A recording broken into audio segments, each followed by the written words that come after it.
네, 지난 주가 사순절 첫 번째 주일이어서 그동안 순서에 따라 살펴보던 사무엘 하를 한 주 건너뛰고 십자가의 은혜에 대한 이야기를 같이 나누는데요. 다시 사무엘 하로 돌아와서 오늘 사무엘 13장의 내용들을 같이 살펴보도록 하겠습니다. 이 13장의 내용은 이 밧세바를 범하고 우리아를 죽음으로 내몬 다윗의 범죄 이후의 과정을 우리에게 보여주고 있는데요. 이 과정은 다윗의 죄에 대한 심판의 과정인 동시에 죄가 어떻게 확장되어 가는지를 보여주고 있습니다. 죄는 확장성을 가지고 있지요. 다른 말로 표현을 하면 죄가 세대를 통해 끊임없이 계승되고 있다는 것을 우리는 13장의 내용을 통해서 보게 됩니다. 지난번 우리는 다윗의 죄를 크게 두 가지로 나눴었습니다. 개인적인 범죄와 구조적인 폭력이라는 차원에서 함께 나눴는데요. 이것을 형태적으로 좀 나눠보면 성적인 범죄와 권력의 범죄라고 할 수가 있을 것 같은데, 이 두 가지 죄가 다윗의 두 아들에게 계승되고 있는 모습을 볼 수가 있어요. 성적인 범죄는 암논에 의해 계승되고 권력의 죄는 이 압살롬에 의해 계승이 됩니다. 그래서 이 둘을 통해서 어떻게 죄가 계승되고 있고 확대, 재생산되고 있는지를 살펴봄을 통해서 우리가 진정으로 다음 세대에게 계승해야 할 것은 무엇인가를 함께 나누기를 원합니다. 참 공교롭게도 이 두 명의 주인공 이름이 좀 이렇게 발음이 껄끄러워요. 암논하고 압살롬 두 명의 주인공이 나오는데 제가 일부 예배를 드리다 보니까 저도 모르게 암논 이렇게 발음을 했더라고요. 보니까 중간에 실수하더라도 양해를 해주시고, 발음이 참 쉽지 않은 두 주인공을 통해서 어떻게 죄가 계승되고 있는지를 보고 우리가 진정으로 계승해야 될 것이 무엇인지를 살펴봄을 통해서 사순절 둘째 주일 다시 한번 우리 자신들을 돌아보는 시간이 되기를 바라겠습니다. 먼저 암논이 계승하고 있는 성적인 죄에 대한 이야기를 좀 나누기를 원하는데요. 암논은 그 다윗의 장남이라고 할 수가 있죠. 그런데 그가 이 배다른 형제인 압살롬의 누이를 사랑하게 됩니다. 말 그대로 이루어질 수 없는 사랑이죠. 가족 내에서, 좀 넓게 보면 가족 내에서 이루어지는 사랑이기 때문에 이루어질 수 없는 사랑인데, 참 이루어질 수 없는 사랑이 더 뜨겁고 불타오르잖아요. 그러다 보니까 다말 때문에 오늘 이 13장 초반부에 보면 울화로 말미암아 병이 났다, 이렇게 이야기를 하고 있습니다. 우리식으로 말하면 아마 상사병의 일종 같은 그런 질병인 것 같죠.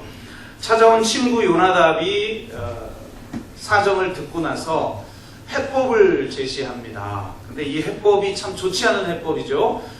왕에게 부탁해서 누이 다말을 병강호 좀 하도록 부탁드리고, 그리고 이제 너의 뜻대로 해라, 이런 이제 계책을 알려주는 거예요. 그래서 그 계책대로 다말이 오게 되고, 다말이 이 아픈 암논을 간호해주게 되는데, 가까이 오라고 한 후에 나와 동침하자라고 이야기를 합니다.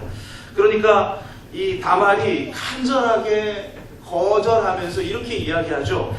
이런 일은 이스라엘에서 있을 수가 없는 일입니다. 만약에 도대체 그 불타오르는 사랑을 멈출 수가 없다면 차라리 아버지 다윗에게 부탁을 하십시오. 그러면 내가 그것에 따르겠습니다 라고 이야기를 합니다. 그러나 오늘 우리가 읽은 본문처럼 그가 힘이 셈으로 바말과 동침하게 됩니다. 이 모습을 보면서 그의 사랑이라고 하는 것이 실제로는 사랑이 아니라 어떻게 보면 욕정에 불과한 것이라는 사실을 우리는 깨닫게 되어지는 것이죠.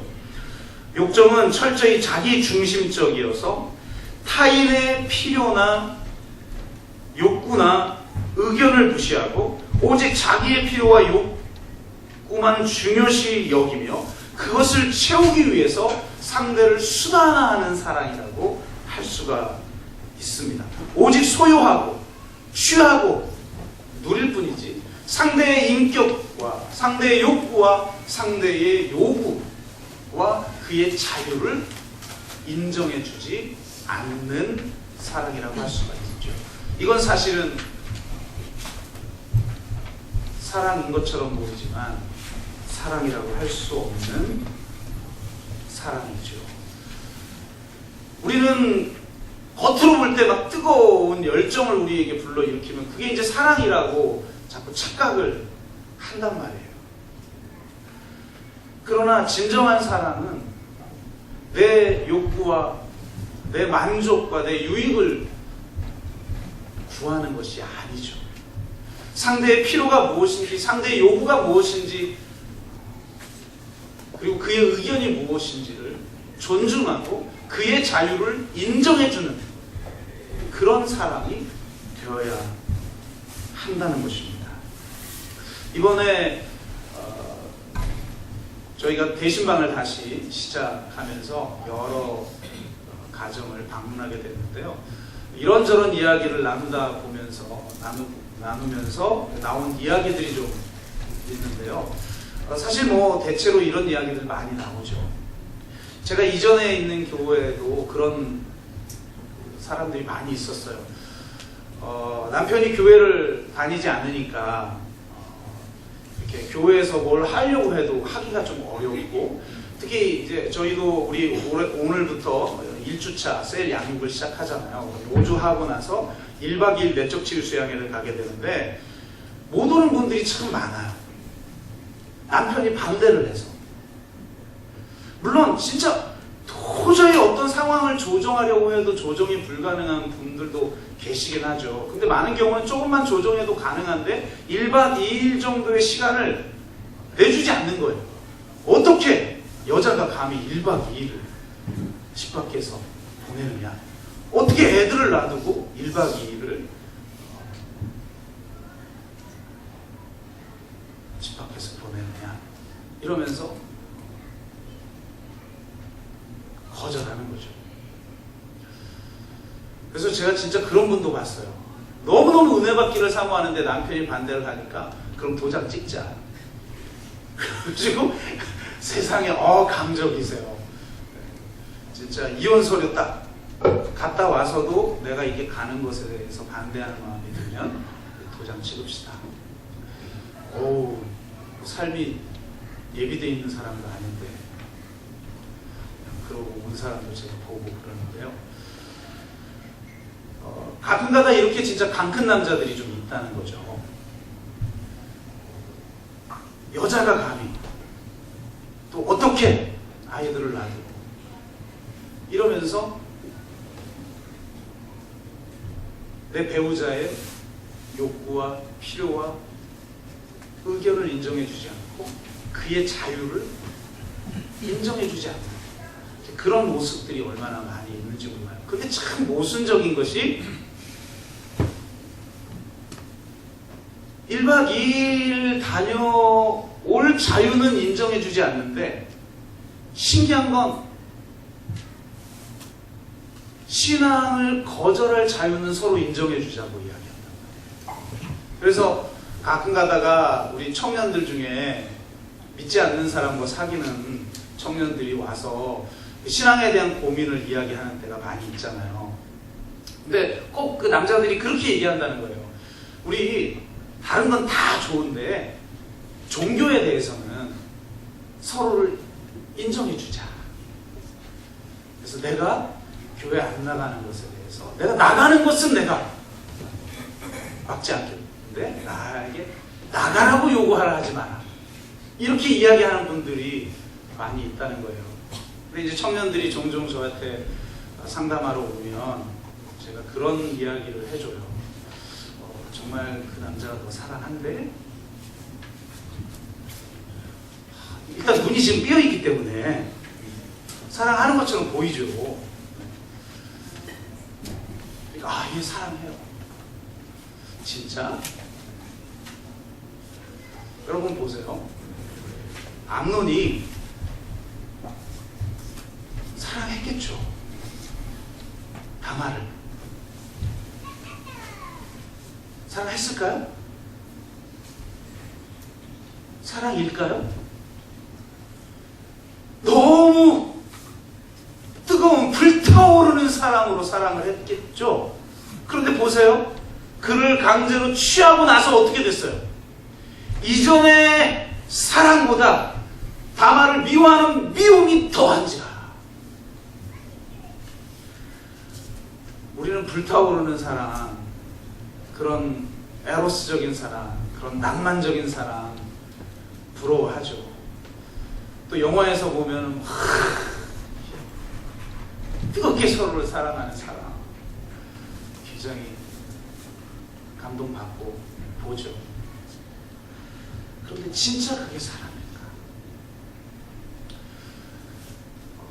제가 그 친구한테 그렇게 얘기해요. 사랑이라는 건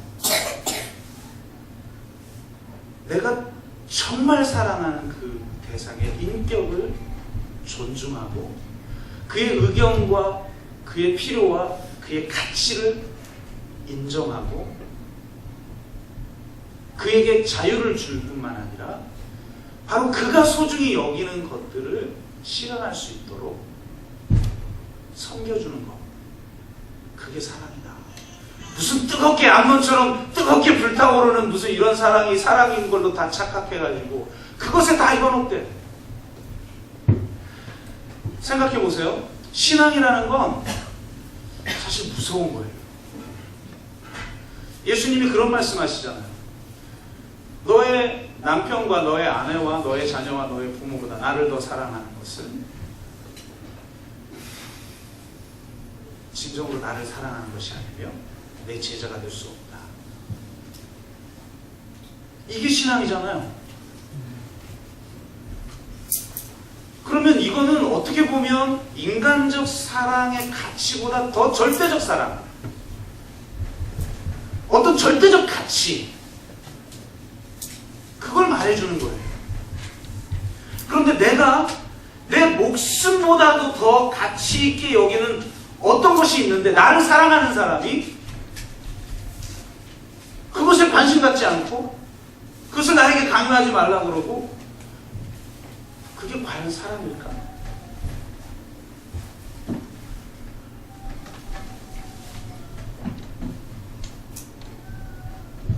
잠깐 눈이 어두워서 감정적으로 뜨거운 그게 다 사랑인 줄 알고 사랑이라고 생각하지만, 진짜 사랑하면 그 사랑하는 사람이 정말 절대적으로 중요하게 여기고 있는 걸 내가 소중히 여기고 그것을 알아가려고 하고 그것을 인정해주고 내가 함께 그 가치에 동의하고 그 가치를 함께 이루어가는 삶을 살아가는 게 사랑인 거죠.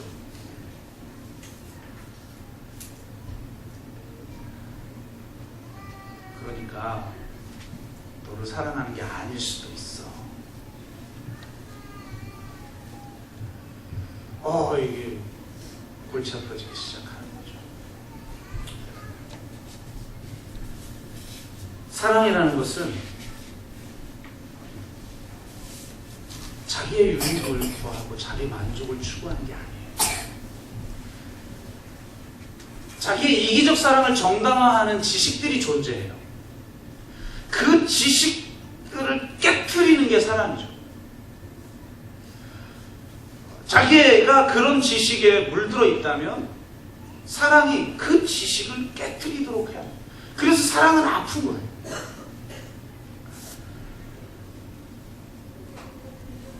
자기 감정에 충실해서 결국 상대를 다말을 취합니다. 그러나 심히 미워하게 돼요. 이전의 사랑인 것보다 미워하는 게 더하게 된다. 그러니까 다말이 이렇게 말하죠. 이전 악보다 이게 더 큰 악이라고. 죄가 주는 쾌락, 사랑이 아닌 것들은 자기 만족을 추구하게 되어 있는데, 사랑이 주는 만족이 아닌 자기 유익이 주는 만족은 결국 자기를 만족시킬 수 없어요. 그러니까 결국은 쾌락을 주는 것처럼 보이지만 더 깊은 공허와 허물을 우리에게 가져다 주는 거예요. 이 쾌락은, 이 자기 유익은. 그러니까 놀랍게도 성취되면 될수록 더 깊은 결핍을 경험하게 돼요. 저는 이 암논의 마음의 상태가 자기가 취하고 싶은 그것을 소유한 이후 완전히 정반대로 변하는 게 이해가 되어져요. 그는 아마 자기가 이루고 싶은 것을 성취하고 나서 정말 이전의 그 뜨거운 감정보다 더 엄청난 허무를 맛보게 됐을 거예요. 근데 죄가 왜 무서운가?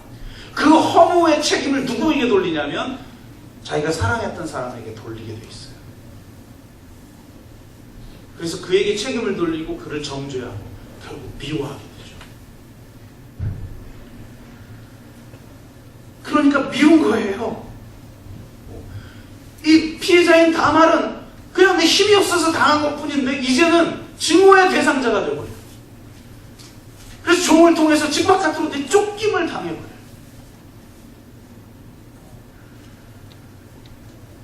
이게 에로스의 사랑의 정체를 아주 극명하게 보여주는 것이죠. 에로스는 가치에 반응하는 사랑이에요. 가치를 추구하는 사랑이죠. 정말 가치 있고 쓸모 있는, 그 가치 있고 쓸모 있다라는 게 뭐에 의해서 결정되나요? 이 세상에 의해서 결정되는 것 아니겠어요? 그리고 결국 나에게 어떤 유익을 주느냐에 의해서 결정되는 것 아닙니까? 쓸모라는 게. 그 쓸모, 그 가치, 이것을 추구하고 그것에 반응하는 사람, 이걸 에로스라고 하는 것이죠. 그러나 반면 진정한 사랑인 아가페는 가치를 창조하는 사람, 가치를 부여하는 사람이에요. 그가 얼마나 쓸모 있느냐가 중요한 게 아니에요. 그가 어떤 존재이든 상관없이 그의 존재 자체를 사랑하게 되는 것이고, 그의 존재 자체를 사랑한다는 건 그에게 가치를 부여하고 그에게 가치를 창조하는 그런 사랑이에요. 이런 사랑이 영원한 거죠. 쓸모는 변화되는 거예요. 그리고 그 쓸모라는 건 내가 소유하고 나면 쓸모 없어지게 되는 거예요. 그러니까 또 다른 쓸모를 끊임없이 추구하면서 살아가게 되는 거죠. 하나님이 우리를 바라보실 때는 우리의 쓸모 때문에 우리를 사랑하시는 게 아니라는 거죠. 우리를 사랑하시기 때문에 우리의 존재 자체를 가치 있게 여기셔서 가치를 창조하고 가치를 부여하는 사람으로 우리를 사랑하신다. 에베소서 2장 10절에 이렇게 기록되어 있어요. 우리는 그가 만드신 바라 그리스도 예수 안에서 선한 일을 위하여 지으심을 받은 자라. 그분이 우리를 만드셨다라는 의미가 뭐냐면 그분이 우리에게 가치를 부여하셨다. 가치를 창조하셨다. 그래서 그분의 가치로 나의 가치를 평가하게 되는 거예요. 우리는 이 세상의 쓸모가 아니라. 근데 놀랍게 이 만드신 바라라고 하는 이 말이 헬라어로 포이에마야. 포이에마는 씨라는 뜻이죠. 영어로도 포임, 이게 씨 아닙니까? 너무 멋있지 않아요? 우리는 하나님의 씨입니다. 하나님의 씨라는 것은 하나님의 씨처럼. 산문은요 참 놀랍게 읽으면 반복하면 지루해져요. 근데 시는 읽으면 읽을수록 깊은 맛이 계속해서 나와요.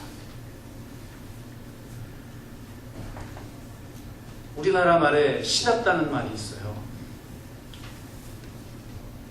마음에 든다는 거죠. 근데 그가 쓸모있고 이 세상의 시각으로 볼 때 가치 있는 존재고 내가 소유하고 싶은 어떤 충동을 일으킬 만한 그런 거기 때문에 내 마음에 드는 게 아니라 내가 사랑하기 때문에 내가 가치를 그에게 부여했기 때문에 마음에 드는 게 시다운 거예요. 그래서 내가 사랑하면 시답지 않은 존재는 존재하지 않아요.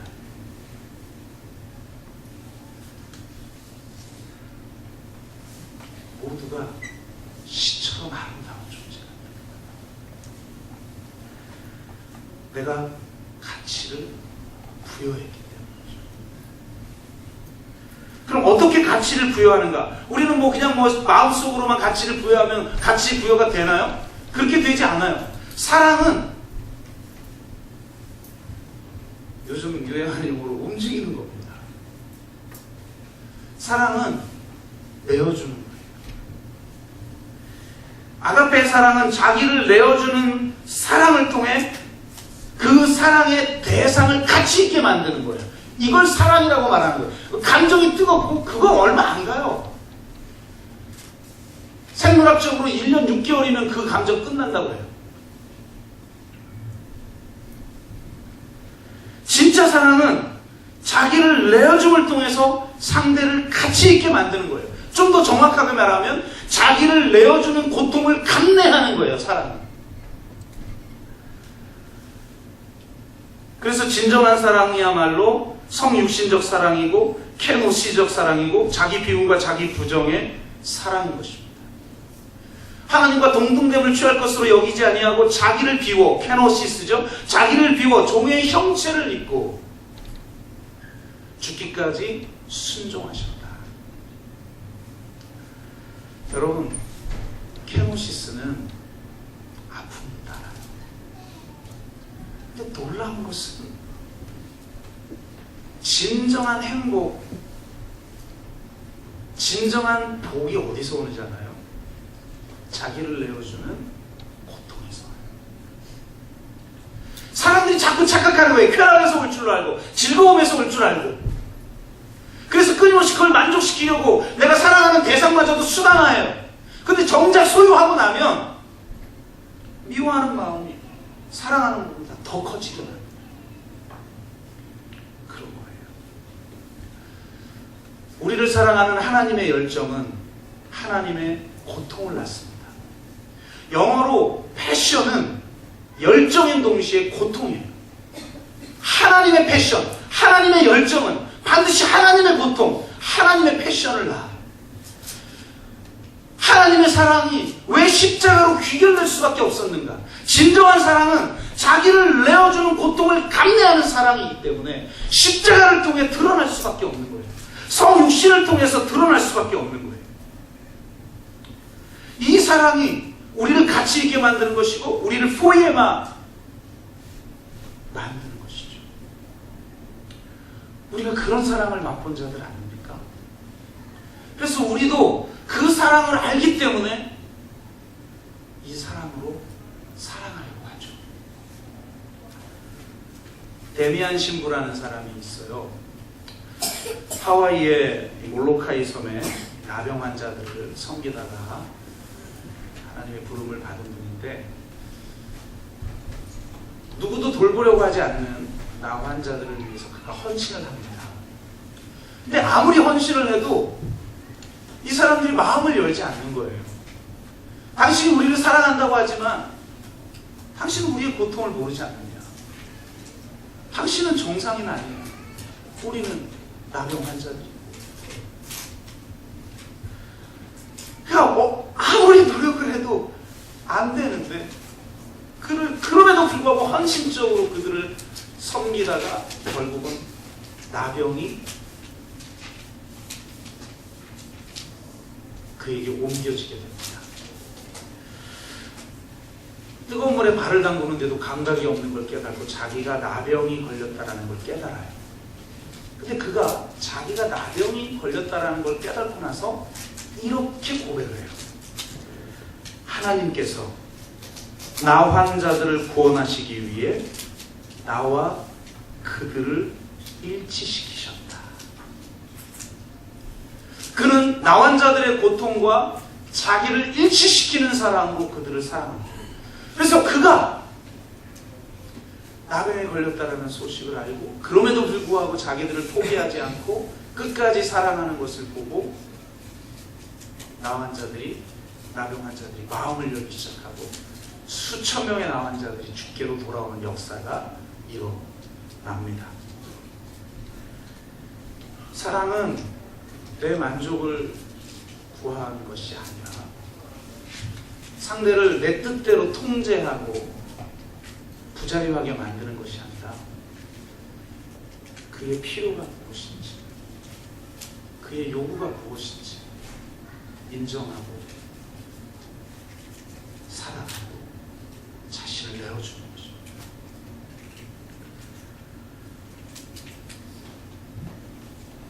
이기적인 사랑으로 범죄를 한 다윗의 죄가 암논에게까지 이어져요.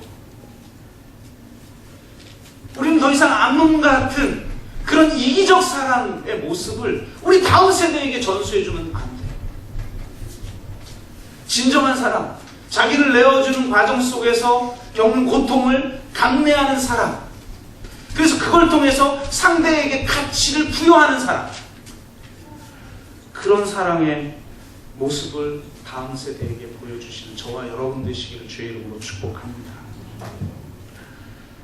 두 번째는 이것과 자연스럽게 연결되는데요. 바로 이 압살롬의 폭력의 죄악, 권력의 죄악인데요. 우리아를 죽이기 위해서 자기의 권력을 이용하죠. 그 충직한 부하를 죽음으로 내모읍니다. 다윗은.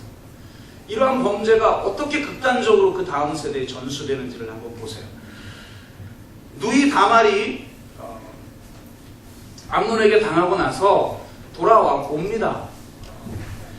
그런데 그 모습을 보고 압살롬은 이렇게 얘기하죠. 지금은 잠잠히 있으라. 그래서 다말은 압살롬의 집에서 처량하게 지내는데 2년 후 압살롬이 바알 하솔에서 양털 깎는 날 왕의 모든 아들들을 청합니다. 잔치를 베풉니다. 그래서 술에 취한 이 암논을 그 자리에서 죽여버려요. 우리는 이것을 개인적 보복의 차원에서 생각하기가 쉬워요. 그런데 가만히 이 압살롬의 전체 인생을 가만히 보면 이게 결국은 자신의 권력욕과 통하고 있다는 걸 우리는 깨닫게 돼요. 결국 다음 왕위를 이어받을 1순위의 암논을 죽이는 거예요. 자신의 원함과 보복을 빙자하여서 죽입니다. 그리고 결국은 어떻게까지 하느냐? 그의 아버지 다윗의 왕권을 찬탈해버려요. 반역을 일으킵니다. 그래서 죽음의 위기 앞에서 다윗이 또다시 피신하는 일을 하게 돼요. 이게 이 다음 스토리예요. 그러니까 참 놀라운 것은 이 압살롬이 폭력적으로 자기 개인적 원한을 갚는 행위는 놀랍게도 권력을 추구하고 폭력을 추구하는 성향과 동일한 근원을 가지고 있다는 걸 우리에게 보여준다는 거죠.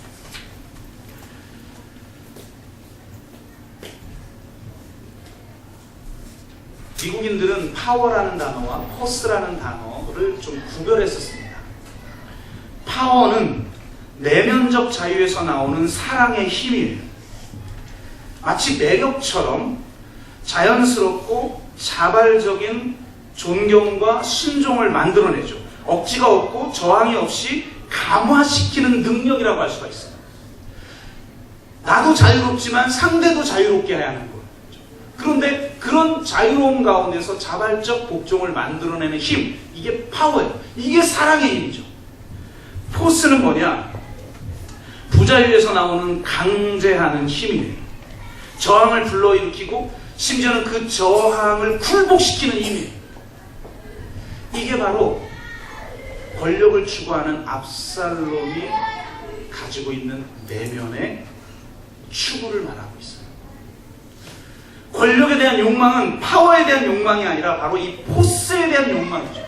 그 힘을 가지기 위해서 더 높아지기를 원하는 거예요. 자기가 원하는 것을 취하고 자기의 뜻대로 모든 것을 통제하려고 하죠. 그래서 때로는 그 힘을 가지고 지키려고 하는 이 힘에 대한 추구가 개인적 원한을 갖게 만들었다는 거예요. 개인적 원한을 얼마나 잘 처리하느냐, 이게 왜 중요한지를 보여주고, 이거는 그냥 개인적 차원에서 원한을 갚느냐 안 갚느냐 이걸 말하고 있지 않아요. 보다 근원적인, 왜 우리가 개인적 원한을 처리하지 못하는가, 왜 압살롬은 용서할 줄도 모르고 또 혹은 공의의 하나님께 이 문제를 맡길 줄도 모르는가. 그것은 그 안에 권력에 대한 추구가 있기 때문에, 권력의 본질인 그 폭력을 사용해서라도 그 권력을 반드시 얻으려고 하는 이 권력을 향한 욕망. 주님이 말씀하신 거죠. 이 세상의 모든 유정자들은 높아지려고 한다, 섬김을 받으려고 한다. 이거를 이 이야기로 이야기하자면 자기의 뜻대로 세상을 통제하고 자기가 원하는 것을 온전히 취하고 소유하기 원하는 거짓 사랑이 지배하고 있다라는 거예요. 그런데 너희는 섬기는 자가 아니다. 섬기는 자라는 게 무엇인가? 이 권력에 대한 욕망, 이 폭력에 대한 욕망을 내려놓는 거죠. 이것을 내려놓을 줄 모르는 사람은 결코 개인의 원한을 처리할 수 없어요.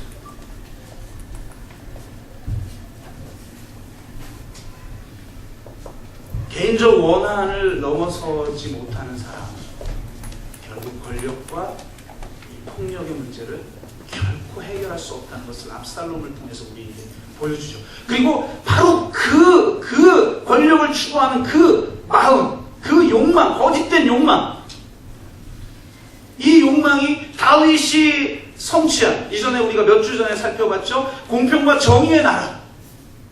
절차적 공정성만이 아니라 실질적 공정성, 헤세드의 사랑으로 자신을 온전하게 내어주는 매우 공세적인 사랑의 성취, 이게 바로 정의라는 말씀을 드렸잖아요.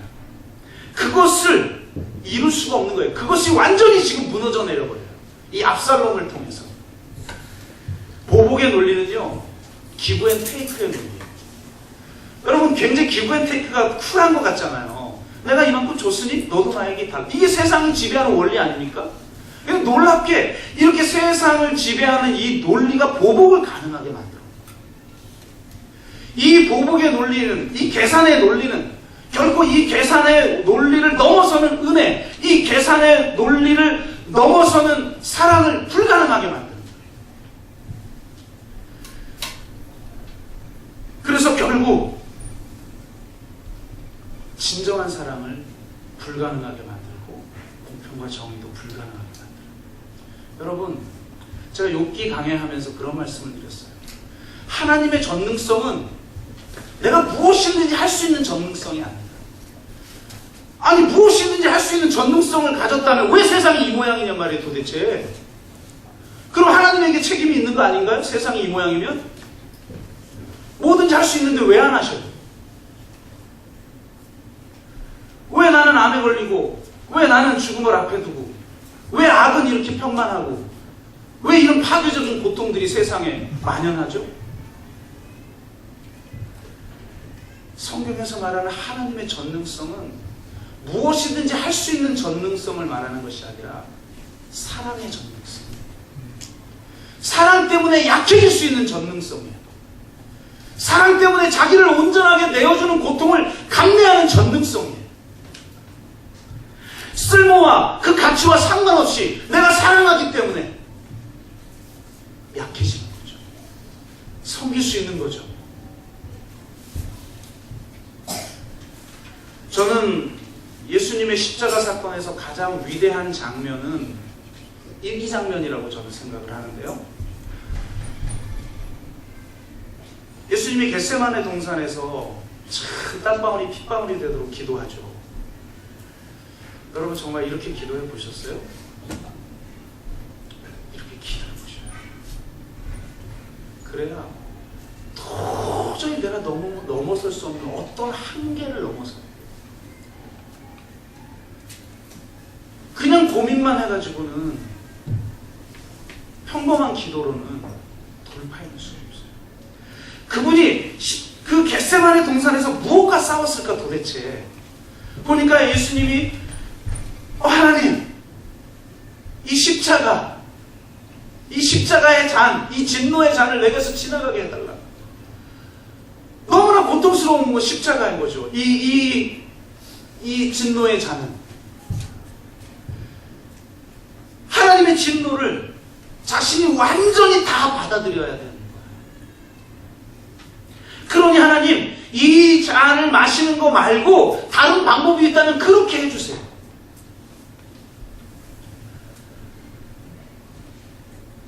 그러나 아버지의 뜻대로 되길 원합니다. 그러면서 그 아버지의 뜻을 수용합니다. 무슨 말이에요? 이 세상 모든 사람들은 기브앤테이크와 계산의 논리와 보복의 논리와 폭력의 논리와 힘의 논리와 그 모든 육적인 원리에 사로잡혀 있고 그 방법을 취하고 싶지만 하나님, 당신이 이 세상을 구원하는 방법은 약해지시고 자신을 내어주는 고통을 감내하시는 그 사랑임을 주여 제가 온전히 십자가를 짐으로 이루게 하소서. 그래서 그 겟세마네 동산의 기도가 끝나자마자 대제사장들의 종들과 또 로마의 군사가 예수님을 잡으러 와요. 그랬더니 다혈질 누구죠? 베드로가 대제사장의 종인 말고의 귀를 칼로 잘라버려요. 그러자 예수님이 유명한 이 이야기를 합니다. 저는 이 부분이 가장 위대한 장면이라고 생각해요. 내 칼을 도로 칼집에 꽂으라. 칼을 가지는 자는 다 칼로 망하느니라. 너는 내가 내 아버지께 구하여 지금 12군단 더 되는 천사를 보내게 할 수 없는 줄로 아느냐? 예수님이 겟세마네에서 그렇게 힘들었던 이 잔을 지나가게 해달라고 하면서 그가 선택하고 싶었던 유혹이 바로 이 12군단이나 되는 천사를 보내 그들을 제압하는 거예요. 바로 이 땅에 12군단이나 되는 천사를 보내 문제를 해결하고 싶은 거예요. 간단하죠. 그런데 여러분, 파워가 아니라 포스로 해결된 문제는 더 큰 악과 더 큰 문제를 만들어요. 이 땅에 정의를 빙자하여서 수많은 혁명들이 나타났지만 결국은 더 큰 악으로 기착될 수밖에 없는 이유가 뭐냐? 이 세상을 구원하는 힘은, 이 땅의 진정한 정의와 공의를 실현하는 힘은, 이 땅의 진정한 생명과 평화의 세상을 만드는 힘은 포스가 아니라는 거예요. 권력적 힘이 아니라는 거예요. 폭력적 힘이 아니라는 거예요. 개인적 원한을 담는 힘이 아니라는 거예요. 자기 유익을 추구하는 힘이 아니라는 거예요. 쓸모를 추구하는 마음이 아니라는 거예요. 기브앤테이크의 계산적 원리가 아니라는 거예요. 12군단이나 되는 힘의 원리가 아니라는 거예요. 사랑하기 때문에 자기를 온전히 내어줌을 통해서 그 과정 가운데 겪는 고통을 내가 감내하는 것을 통해서 상대를 가치 있게 만들어, 가치를 추구하는 신앙이 아니라 가치를 부여하는 사랑, 그것만이 세상을 바꾸는 힘이에요.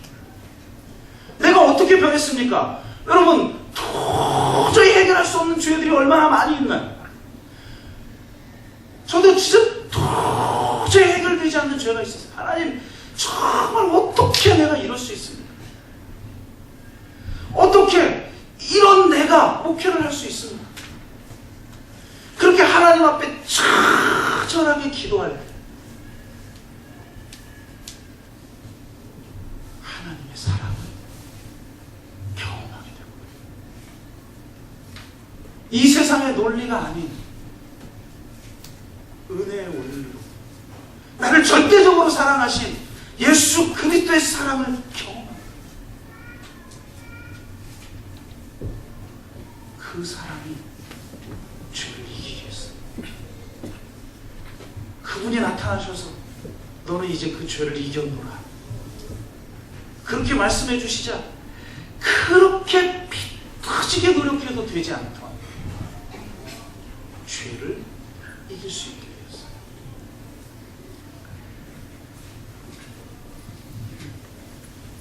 사람을 변화시킵니다.